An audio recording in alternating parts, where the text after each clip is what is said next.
जोहार दोस्तों, आज हम बाबाराव मडावी की कविता में पंछी का लोकतांत्रिक पिंजरा इस महत्वपूर्ण विषय को रेखांकित करने वाले हैं। तो दोस्तों, वीडियो को शुरुआत करने से पहले आइए हम पंछी इस कविता को सुनते हैं।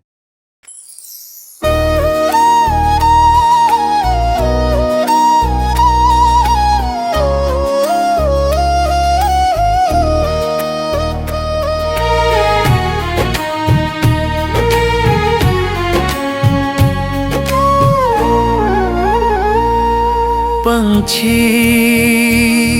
तू पंख फड़फड़ा कर उड़ जा, यहाँ के प्रदूषण से तेरी खुली सांसें घुट रही है। तेरी सच्चाई का लोकतंत्र तेरी मेहनत के पसीने पर टिका है। तेरे बच्चों का ये आक्रोश तेरी स्वतंत्रता के लिए है। पंछी, तुझे यहाँ कैद कर लिया है, यहाँ के शोषकों ने सोने के पिंजरे में। ये सोने का पिंजरा तेरा कैद खाना है। इस कैद खाने से तू पंख फड़फड़ा कर उड़ जा।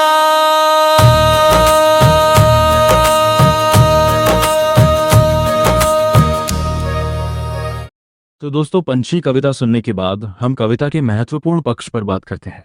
बाबाराव मडावी की कविता पंछी एक सरल प्रतीक के माध्यम से गहरे सामाजिक और राजनीतिक यथार्थ को उजागर करती है।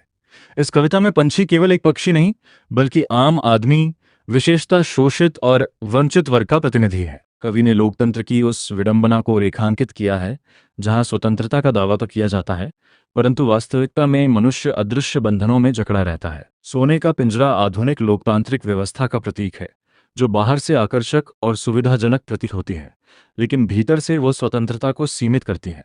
ये कविता और अधिक प्रासंगिक हो जाती है क्योंकि आज भी आर्थिक असमानता, पर्यावरण प्रदूषण और सामाजिक शोषण जैसी समस्याएं आम जनजीवन को प्रभावित कर रही हैं। पंछी की घुटती हुई सांसें उस आम आदमी की स्थिति को दर्शाती हैं जो अपने अधिकारों के लिए संघर्षरत है। इस प्रकार मडावी की ये कविता लोकतंत्र के वास्तविक स्वरूप पर प्रश्न चिन्ह लगाते हुए हमें स्वतंत्रता के सही अर्थ पर पुनर्विचार करने के लिए प्रेरित करती है।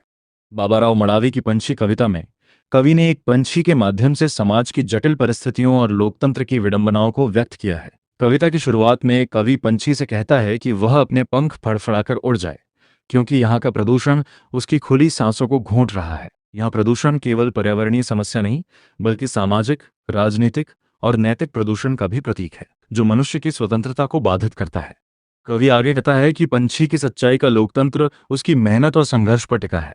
इसका आशय यह है कि वास्तविक लोकतंत्र जनता के परिश्रम और ईमानदारी से निर्मित होता है, न कि केवल सत्ता के दिखावे से। पंछी के बच्चों का आक्रोश उस नई पीढ़ी का प्रतीक है जो अन्याय और शोषण के खिलाफ आवाज उठा रही है और अपनी स्वतंत्रता के लिए संघर्ष कर रही है।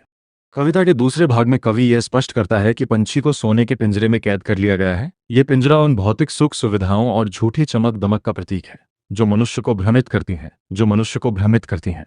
बाहरी रूप से यह पिंजरा सुंदर और आकर्षक लगता है, लेकिन वास्तव में यह स्वतंत्रता का हनन करता है। यह स्थिति आज के समाज में स्पष्ट रूप से देखी जा सकती है, जहां लोग उपभोक्तावाद और सुविधाओं के जाल में फंसकर अपनी वास्तविक स्वतंत्रता खो रहे हैं। कवि अंत में पंछी को इस कैद खाने से निकलने और स्वतंत्रता की ओर उड़ने का आह्वान करता है। यह आह्वान केवल पंछी के लिए नहीं, बल्कि हर उस व्यक्ति के लिए है जो किसी न किसी रूप में बंधनों में जकड़ा हुआ है। इस प्रकार कविता हमें जागरूक करती है कि हम बाहरी आकर्षणों से ऊपर उठकर अपनी वास्तविक स्वतंत्रता के लिए संघर्ष करना चाहिए। अंततः बाबाराव मडावी की पंछी कविता लोकतंत्र की वास्तविकता और उसकी सीमाओं पर गहन चिंतन प्रस्तुत करती है। लोकतांत्रिक पिंजरा एक ऐसा सशक्त प्रतीक है जो ये दर्शाता है कि केवल नाम मात्र की स्वतंत्रता पर्याप्त नहीं है, बल्कि वास्तविक स्वतंत्रता का अनुभव होना आवश्यक है। आज के समय में जब समाज आर्थिक, सामाजिक और पर्यावरणीय संकटों से जूझ रहा है, ये कविता हमें सचेत करती है कि हमें अपने अधिकारों और स्वतंत्रता के प्रति जागरूक रहना चाहिए। आज ये कविता विशेष रूप से महत्वपूर्ण है क्योंकि ये हमें ये समझने में मदद करती है कि आधुनिक जीवन की चकाचौंध और सुविधाएं कहीं न कहीं हमें अदृश्य बंधनों में बांध रही हैं। ऐसे में आवश्यक है कि हम इन बंधनों को पहचानें और उनसे मुक्त होने का प्रयास करें। इस प्रकार पंछी कविता न केवल एक साहित्यिक रचना है, बल्कि एक सामाजिक चेतना का माध्यम भी है, जो हमें स्वतंत्रता, समानता और न्याय के मूल्यों को समझने के लिए प्रेरित करती है। तो दोस्तों, आपको यह जानकारी कैसे लगी, आप ज़रूर कमेंट बॉक्स में अपनी प्रतिक्रिया दीजिएगा। वीडियो अच्छा लगा तो लाइक, शेयर और सब्सक्राइब कीजिएगा। धन्यवाद।